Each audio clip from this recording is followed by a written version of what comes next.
여러분 새해 좋은 꿈 꾸셨습니까? 네, 좋은 꿈 많이 꾸셨나 보네요. 저는 막 악몽만 꾸고 그랬는데 2024년 한 해 여러분들의 꿈은 무엇인가요? 올 한 해 여러분들이 꿈꾸시는 모든 것들이 다 이루어지시기를 주님의 이름으로 축복합니다. 올해 안에 다 이루어지지 못할 큰 꿈이라면 그 꿈에 더 가까이 다가가는 한 해가 되시기를 주님의 이름으로 축복합니다. 성경에 꿈꾸는 사람들의 이야기가 좀 많이 나오죠. 성경 전체의 이야기의 비율에 비추어 보면 제법 꿈 이야기가 많이 나오는 편입니다. 성경에 꿈꾸는 사람들의 이야기 가운데 제일 우리가 으뜸으로 치는 것은 아마도 요셉의 꿈일 겁니다. 여러분 다 아시는 요셉 두 번 꿈을 꿉니다. 한 번은 형제들의 곡식단이 일제히 일어서서 요셉의 곡식단을 둘러싸고는 그 요셉에게 절하는 꿈입니다. 자, 이 꿈을 그 형들 앞에서 자랑하듯 자기가 지난밤 꾸었던 꿈을 형들에게 들려주니까 이 형들이 참으로 네가 우리 왕이 되겠느냐? 참으로 우리를 다스리겠느냐? 이렇게 하면서 화를 냅니다. 그리고 또 다시 꿈을 꾸게 되는데 두 번째 꿈은 이전보다 좀 더 심각한 꿈을 꾸게 되죠. 하늘의 해와 달과 별이 다 일제히 요셉에게 절하는 꿈을 꾸었습니다. 자, 이 꿈도 다 가족들에게 요셉이 지난밤 꾸었던 꿈을 들려주니까 아버지 야곱은 요셉을 크게 꾸짖습니다. 이놈아, 온 식구가 요셉 너한테 땅에 엎드려 절하게 된다는 거냐? 이렇게 꾸짖죠. 이로 인해서 요셉은 그렇지 않아도 미움받고 있는데 이 꿈으로 인해서 이제는 형제들로부터 더 큰 미움을 받게 됩니다. 적지 않은 사람들이 이 요셉의 꿈을 읽으면서 요셉과 같은 꿈을 꾸고 싶어 합니다. 그래서 많은 청년들과 많은 청소년들에게 말하기를 너희들은 요셉처럼 꿈꾸는 사람이 되라고 권면하기도 합니다. 여러분, 그러나 성경에 말씀하고 있는 요셉의 꿈은 우리가 꾸어야 할 꿈을 말씀하시는 것이라고 말하기보다는 오히려 우리를 위해 꿈을 꾸시는 예수님의 꿈에 관한 이야기라고 볼 수 있습니다. 그래서 요셉의 꿈은 나의 꿈이 아니라 예수님의 꿈인 거죠. 예수님의 꿈이 뭐냐면 오늘 저와 여러분을, 하나님의 백성들을, 구원받은 중생한 하나님 나라의 자녀들을 알곡으로 만드시는 꿈이요, 그 하나님의 자녀들을 또 하늘에 빛나는 해와 달과 별처럼 만드시는 것이 예수님의 꿈이라는 겁니다. 좁게 얘기하면 이제 12지파가 될 야곱의 12아들을 이스라엘의 알곡으로 세우시는 꿈이요, 그들을 해, 달, 별로 세우시겠다라고 하는 꿈이고, 넓게 보면 모든 하나님의 백성들, 모든 하나님의 자녀들을 알곡으로 세워주시겠다. 그들을 모두 하늘의 별처럼, 하늘의 해처럼, 하늘의 달처럼 빛나는 그런 빛들로 만드시겠다라고 하는 꿈입니다. 여러분, 야곱의 아들들은 사실은 다 쭉정이들 아닌가요? 첫째 아들 루벤은 아버지의 기대를 저버리고 아버지의 침상에 올라간 아들이었고, 시므온과 레위는 하몰의 아들 세겜과 그가 속한 모든 보적을 여동생 디나의 복수를 갚겠다고 피에 복수를 해서 온 집안을 위험에 빠뜨렸던 자들이고, 유다는 자기의가 강한 사람이잖아요. 그래서 자기의가 강하니까 유다는 같은 형제들과 같이 살지 않고 가나안 족속이 있는 땅에 들어가서 따로 떨어져 삽니다. 나는 당신들 같은 사람하고는 좀 부류가 다르니까 나는 너희들하고 같이 살 수가 없어. 이게 유다예요. 자기가 굉장히 강한 사람이죠. 그래서 저런 인간들이랑 함께하고 싶지 않다라고 해서 그는 따로 떨어져 가나안 족속과 함께 살았던 사람이 유다예요. 여러분, 이렇게 다 하나같이 다 껍질과 같은, 다 쭉정이 같은 그런 자들이었습니다. 그런데 그런 자들을 알곡으로 만드셔서 추수하시는 것이 바로 예수님의 꿈인 거죠. 여러분, 예수님이 이 땅에 오셔서 쭉정이를 추수하러 오셨겠습니까? 그분은 알곡을 추수하러 오셨겠죠. 그런데 여러분, 문제는 뭐냐면 이 세상의 모든 사람들은 알곡은 하나도 없고 다 쭉정이라는 겁니다. 로마서 3장 10절에 이렇게 말씀하고 있습니다. 의인은 없나니 하나도 없다. 알곡은 없나니 하나도 없다. 뭐 이 말씀이잖아요. 이어서 12절에 보면 다 치우쳐 함께 무익하게 되고 선을 행하는 자는 없나니 하나도 없다. 다 무익한 자들이에요. 유익한 사람이 한 사람도 없다는 거예요.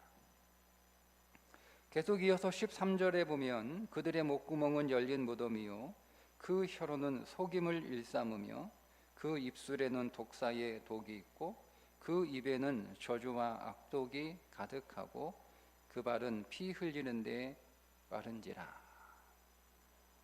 여러분, 이게 뭐 다른 어떤 특정한 사람들이나 특정한 무리들을 가르치고 있는 게 아니라 온 세상 모든 사람이 한 사람도 예외 없이 다 여기에 속한 사람들이에요. 의인은 없나니 하나도 없고 다 무익한 자로 선을 행하는 자가 하나도 없고 그 안에 죄와 악과 독이 가득한 자들. 그들 가운데에 하나님께서 우리를 이런 무리 가운데 알곡이 하나 있네라고 저와 여러분을 건지신 게 아니에요. 여러분, 오해하지 마세요. 착각하지 마세요. 우리는 다 쭉정이들이에요. 다 무익한 자들이에요. 이렇게 오늘 우리가 다 쭉정이고 무익한 자들인데 이런 쭉정이 같은 오늘 우리들을 찾아오셔서 알곡으로 만드시는 것이 바로 예수님의 꿈이라는 것을 보여주는 것이 바로 요셉의 꿈 이야기입니다. 여러분, 놀랍지 않습니까? 예수님이 나에 대하여 꿈을 갖고 계신다라고 하는 여러분, 이 사실이 놀랍지 않으신가요? 누군가 나에 대해서 꿈을 갖는다라고 하는 것은 굉장히 신이 나는 일이죠. 누군가 여러분 나를 보고 당신 보니까 그냥 깝깝하다. 여러분, 이런 말을 들으면 너무 절망적이잖아요. 그냥 당신 보면 그냥 답답하기만 하다. 여러분, 이런 말 들으면 우리가 여러분 정말 소망이 없는 사람이라는 뜻 아닙니까? 그런데 누군가가 나를 보고 당신을 보니까 정말 소망이 생긴다. 정말 당신을 보니까 내가 힘이 난다. 내가 당신을 보니까 기대가 된다. 내가 당신을 보니까 우리 집안이 기대가 된다. 당신을 보니까 우리 회사가 기대가 된다. 당신을 보니까 오늘 우리 교회가 기대가 된다. 여러분, 이런 소리를 들으면 아주 힘이 나는 소리잖아요.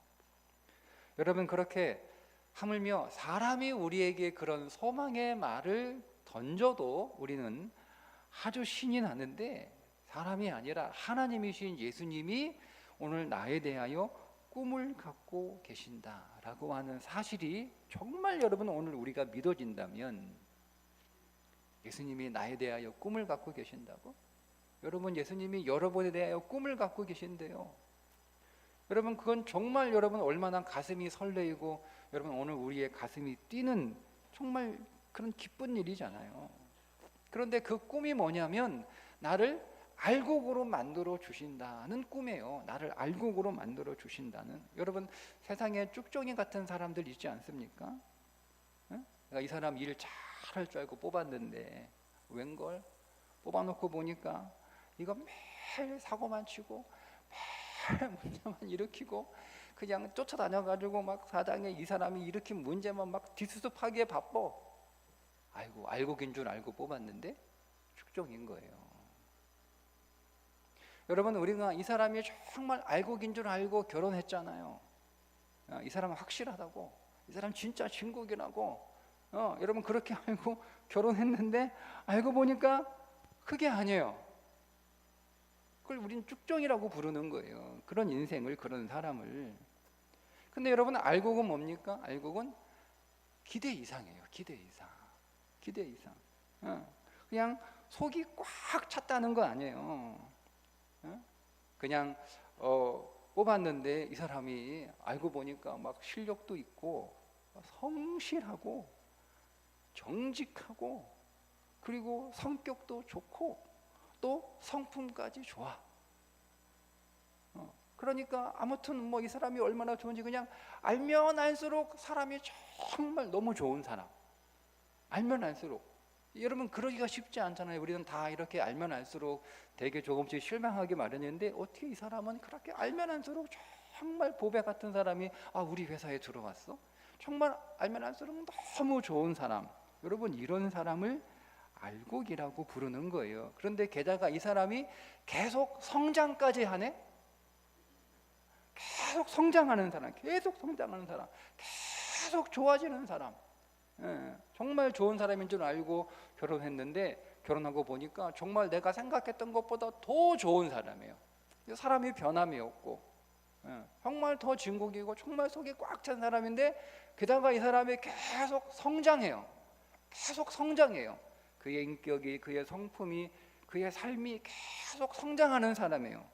여러분 그런 사람을 알곡이라고 부릅니다. 그러니까 여러분 알곡은 알면 알수록 별로인 사람이 아니라 알면 알수록 괜찮은 사람, 알면 알수록 계속 성장하는 사람, 계속 좋아지는 사람, 그런 사람으로 하나님이 오늘 우리를 만들어 주시는 것, 그것이 바로 예수님의 꿈이라는 거예요. 나를 알곡으로 만들어, 나는 원래 쭉정이인데 나를 알곡으로 만들어서 갈수록 좋은 사람으로 계속 성장하는 사람으로 주님이 나를 세우시고 만들어 주셔서 하나님 나라의 유익한 인생으로 나를 세우시는 것이 예수님의 꿈이라는 거죠. 여러분 주님이 저와 여러분을 알곡으로 만들어 주신대요. 알곡으로 만들어 주신대요. 게다가 하늘에 빛나는 해달별로까지 만들어 주신답니다. 여러분 하늘에 떠 있는 이 해는 태양과 같은 존재잖아요. 이 추운 겨울에 여러분 이 추위를 녹여주는 존재. 봄이 되면 꽃을 피우게 하고 생명을 돋아나게 하는 존재. 그게 태양과 같은 존재 아닙니까?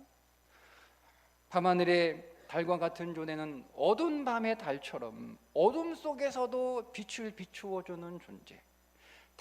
다들 캄캄한데, 온 세상이 캄캄한데 이 한 사람은 달과 같은 사람이어서 사람들에게 그 어둠 가운데 달과 같은 빛을 비추어 주고 소망을 주고 사람들에게 위로를 주고 사람들에게 힘을 주고 사람들을 격려해 주는 존재로 우리를 만들어 주신대요. 밤하늘의 별처럼 길을 잃어버렸을 때 길을 안내해 주고 그 길을 인도해 주는 존재로 주님이 오늘 우리를 만들어 주신대요. 그게 주님의 꿈이랍니다. 여러분 그렇다면 여러분 우리가 이 좋은 꿈을 주님이 꾸고 계신다면 뭐 내가 따로 꿀 꿈이 뭐가 있어요?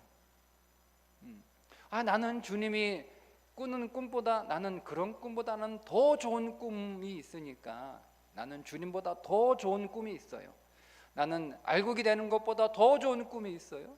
나는 빛들로 나타나는 것보다 더 좋은 꿈이 있어요 하시는 분들은 뭐 주님 꿈 소용없겠죠. 뭐 주님이 꿈꾸는 거 뭐 별로 이렇게 생각하실지 모르겠으나 저는 그 이상의 더 좋은 꿈은 없을 것 같습니다. 내가 여러분 알곡이 되는, 내가 사람들에게 알곡으로 제공되고 내가 사람들에게 알곡으로 나타나는 여러분 꿈보다 더 좋은 꿈이 어디 있어요? 여러분, 내가 이 세상에서 빛들로 나타나고 사람들에게 빛을 제공해주는, 사람들을 위로하고 소망을 주고 여러분 그들의 어두운 인생길에 빛이 되어준 이종파와 같은 인생이 되는 것보다 여러분 더 좋은 꿈이 어디 있겠어요? 근데 이 가장 좋은 꿈을 나에 대하여 예수님이 갖고 계신다고 하니 뭐 내가 다른 꿈을 꿀 이유는 없죠. 주님이 그 꿈을 꾸고 계시니까, 주님이 그 꿈을 갖고 계시니까. 그러면 여러분, 우리가 꾸어야 할 꿈은 무엇일까요? 그게 바로 오늘 본문에서 말씀하고 있는 예수님을 찾아온 두 사람에게 하셨던 질문입니다. 나를 찾는 목적이 뭐냐? 왜 나한테 왔어? 왜 내 제자가 되려고 해? 원래 이 두 사람은 세례 요한의 제자였습니다. 세례 요한이 굉장히 아끼던 제자였던 것 같아요. 안드레와 요한입니다. 이 안드레와 요한이 세례 요한의 총애를 받는 제자였으나 제자를 정말 사랑하기 때문에 이 두 제자를 세례 요한이 예수님께로 보냅니다. 그래서 안드레와 요한이 예수님께 찾아가죠.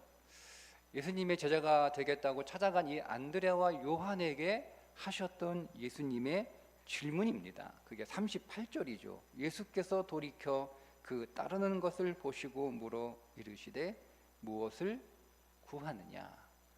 왜 왔어? 나한테 온 목적이 뭐야? 뭐 얻으려고 나한테 온 거야? 왜 내 제자가 되려고 해? 목적이 뭐야? 이렇게 물어보신 거예요. 여러분, 안드레와 요한의 목적은, 예수님의 제자가 되려고 하는 목적은 알곡이 된다거나 해달별이 되는 것은 아니었습니다. 왜냐하면 그건 예수님이 이미 꾸고 있는 꿈이잖아요. 뭐 예수님이 꾸고 있는 꿈을 내가 또 꿀 필요 뭐 있어요? 예수님이 꾸시면 그만이잖아요. 그건 충분하잖아요. 예수님이 나에 대하여 그런 꿈을 갖고 계시면 나는 충분한 거예요. 그래서 그들은 이렇게 대답을 합니다. 랍비여, 어디 계시오니까? 어디 계시오니까? 대답은 안 하고 오히려 다시 질문을 합니다. 선생님, 어디에 묵고 계세요? 이런 질문이에요. 예수님은 한 곳에 정착하여 머무시는 게 아니라 이곳저곳을 계속 이렇게 옮겨 다니면서, 이렇게 돌아다니시면서 예수님은 복음을 전하고 계셨어요. 그러니까 예수님의 거처가 일정치 않았던 거죠. 어제 여기 계시면 내일 또, 오늘 여기 다른 데 계셨다가 또 오늘 여기 계셨으면 또 다른 곳으로 내일 이렇게 움직이시는 그런 예수님이셨으니까, 그래서 이 두 제자가 예수님의 거처를 물어본 거예요. 지금 예수님께서 묵고 계신 곳은 어디입니까? 라고 질문한 거예요. 근데 여러분, 이 질문의 뜻이 뭐죠? 이 질문에, 이 사람은 예수님이 묵고 계시는 무슨 호텔이나 뭐 이거 궁금해서 물어본 건 아닐 거 아니에요. 그 질문의 의도가 뭐겠어요? 예수님 지금 어디 계세요? 예수님과 친밀해지고 싶습니다. 이 질문이에요. 예수님이 계신 곳에 우리도 거기에 함께 묵고 싶어서 예수님과 온종일 함께 같이 먹고 같이 지내고 같이 돌아다니고 예수님하고 또 같이 자고, 그러면서 뭐 하고 싶다는 거예요? 예수님 더 알고 싶다는 거예요. 예수님하고 더 친해지고 싶다는 거예요. 예수님하고 더 가까워지고 싶다는 거예요. 예수님 인격으로 만나고 싶다라는 겁니다. 이것이 안드레와 요한의 꿈이었습니다. 그리고 이것은 오늘 저와 여러분의 꿈이어야 됩니다. 예수님하고 친밀해지고 그분과 더 가까워져서 그분을 더 알고 그분을 인격으로 만나서 그분과 신령한 교제를 나누는 그런 관계를 갖고 싶은가?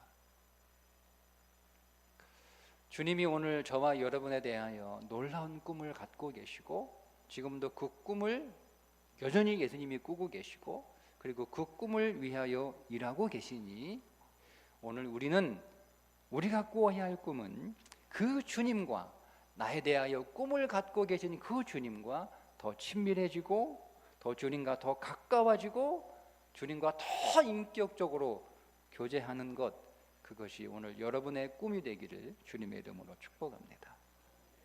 여러분, 이것이 해가 가면 갈수록 주님과 더 가까워지는 것이 사실은 성도들의 목표가 되어야 합니다. 해가 갈수록 더 주님과 가까워지셔야죠. 작년보다 올해는 더 주님과 더 가까워지셔야 되는 거예요. 그게 모든 성도들의 사실은 목표가 되어야 합니다. 그래서 우리 교회는 올 한 해 기도로 주님과 더 가까워지겠다. 작년에는 우리가 예배로 주님과 더 가까워지겠다. 그래서 우리가 예배를 통하여 주님께 더 가까이 나아갔다면 올해는 더 가까이 나가고 싶은데 올해는 기도로 주님과 더 가까워지겠다. 그래서 하루 1시간 기도를 목표로 세웠습니다. 우리가 당장 내일부터 오늘부터 하루 1시간 기도하는 것은 어렵겠죠. 그러나 이것을 우리가 목표로 삼아서 1시간 기도하는 것이 그 자체가 목표면 그건 율법이니까요. 우리가 주님과 1시간 그래도 친밀하게 교제하는 그 내 삶의 시간과 공간을 만들어 놓고 싶다. 그런 목표를 정하고 우리가 꾸준히 여러분 기도를 훈련하고 또 기도를 연습하면 그 조금씩 오늘 우리의 시간을 늘려가게 되면 여러분 충분히 하루 1시간 기도하실 수 있습니다.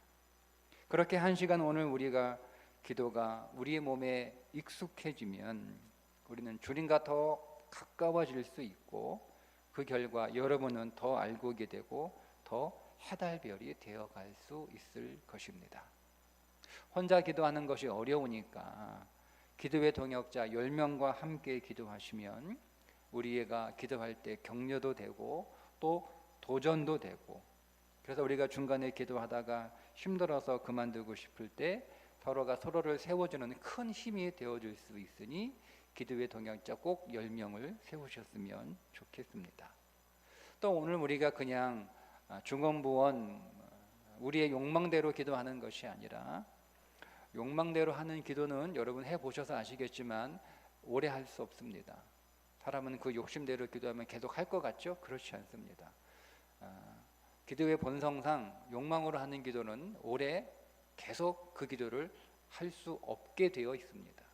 기도를 계속 오래 하시려면 우리는 하나님 말씀으로 기도할 수밖에 없고 그 말씀을 가지고 내가 평생 기도해야 될 평생 기도문을 간단히 만들어서 기도하면 1시간 기도하는 것 이 굉장히 좋은 전략이에요. 기도는 일종의 전투이기 때문에 전략이 필요합니다. 그냥 마구잡이식으로 그냥 뭐 기도해야지 이렇게 해가지고 성공한 적 없잖아요. 그렇게 해서 성공했다는 사람은 없어요. 기도는 전쟁이기 때문에 아주 좋은 전략이 필요합니다. 그 가운데 하나가 내가 평생 기도문, 말씀을 통하여 얻은 평생 기도문을 가지고 그 기도문을 올해 한 100개 정도 만들면 우리는 충분히 그것만 이렇게 쭉 한 번씩 읽는 것만으로도 1시간 충분히 기도할 수 있거든요. 그렇게 오늘 우리가 평생 기도문을 만들면 우리가 1시간도 아주 쉽게 기도할 수 있을 뿐만 아니라 여러분이 적은 평생 기도문은 여러분이 여러분 자녀들에게 물려줄 수 있는 좋은 신앙 유산입니다. 우리가 자녀에게 신앙의 유산을 물려주자 뭐 이렇게 말은 하는데 뭐 물려주실 거예요? 성경책 물려주면 좋죠. 빼곡하게 성경책 빈 공간에 기록되어 있는 그런 성경책 물려주는 거 굉장히 좋습니다. 더 있으면 더 좋잖아요. 부모님이 평생 기도하셨던 우리 어머니와 우리 아버지의 영성이 담긴 기도문을 그 자녀가 본다면 얼마나 여러분 좋은 유산이 되겠어요. 올해도 여러분들을 향한 예수님의 꿈은 변함이 없습니다.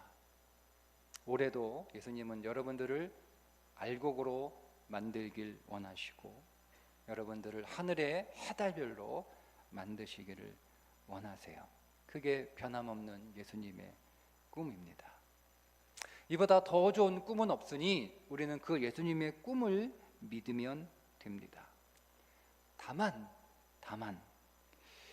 예수님께서 오늘 우리를 위하여 꾸시는 그 꿈이 이루어지려면 우리가 예수님 손 안에 있어야 되지 않을까요? 제가 뭔가를 이렇게 만들려고 하는데 그게 제 손 안에 있어야 제가 그것을 제대로 만들 수 있지, 그게 제 손에서 벗어나 있으면 그걸 제가 만들 수 없잖아요. 우리가 그렇게 하기 위해서 주님이 나를 알곡으로 빛들로 그렇게 빚어 가시는데 그 주님의 손 안에 내가 있어야 되니까 그 손 안에 있으려면 우리는 주님과 더 가까워져야 되고 주님과 더 친밀해져야 되고, 그래서 주님께서 나를 알곡으로 만들어 가시고 나를 빛들로 그렇게 빚어 가시는데 그 주님이 어떻게 일하시는지 깨달아야 되잖아요. 주님이 어떻게 일하시는지 그걸 내가 알아야 주님의 그 일하심에 내가 순종하여 주님이 나를 잘 빚어내실 거 아닙니까? 주님은 나를 알곡으로 만들고 싶어 하시고 열심히 일하시는데 모르는 거예요. 우리가 그게 뭔지 모르고, 오늘 우리의 아이들이 자기들 잘 되라고 그렇게 자녀를 양육하는데도 모르니까 계속 손을 치우는 거잖아요. 아이씨 하지 마요. 아 신경 써요. 납둬요. 내 마음대로 할 테니까. 이렇게 이거잖아요. 그죠? 그럼 만들어지겠습니까? 그렇게 해서? 같은 거예요. 부모와 친밀하고 부모의 마음을 알고 부모의 뜻을 알고 부모가 지금 나에게 하는 이것이 나를 지금 어떻게 만들어가는 부모의 그 모든 양육의 과정 가운데 한 부분이라고 우리가 이해하면 그 이해하고 깨닫는 자녀들은 거기에 순종할 수 있고 그 부모의 손에 자기를 맡길 수 있는 거잖아요. 우리도 마찬가지예요. 주님이 나를 당신이 꾸시는 꿈으로 만들어 가시는데, 알곡으로 만들어 가시는데, 나를 빛들로 빚어내시는데 알아야 할 거 아니에요. 어떻게 만드시는지, 지금 이 과정은 어떤 과정인지 알아야 할 거 아니에요. 그래서 우리는 주님과 친해져야 되는 거예요. 그래서 오늘 우리는 주님과 신령한 교통과 교제 가운데 있어야 되는 거예요. 우리가 그러기 위해서 주의 말씀과 기도로 주께로 더 가까이 나아가는 한 해가 되기로 정한 것입니다. 여러분 이 믿음의 경주 끝까지 완주하시기를 바랍니다. 그래서 올 한 해 더 알곡으로 더 빛들로 나타나시기를 주님의 이름으로 축복합니다.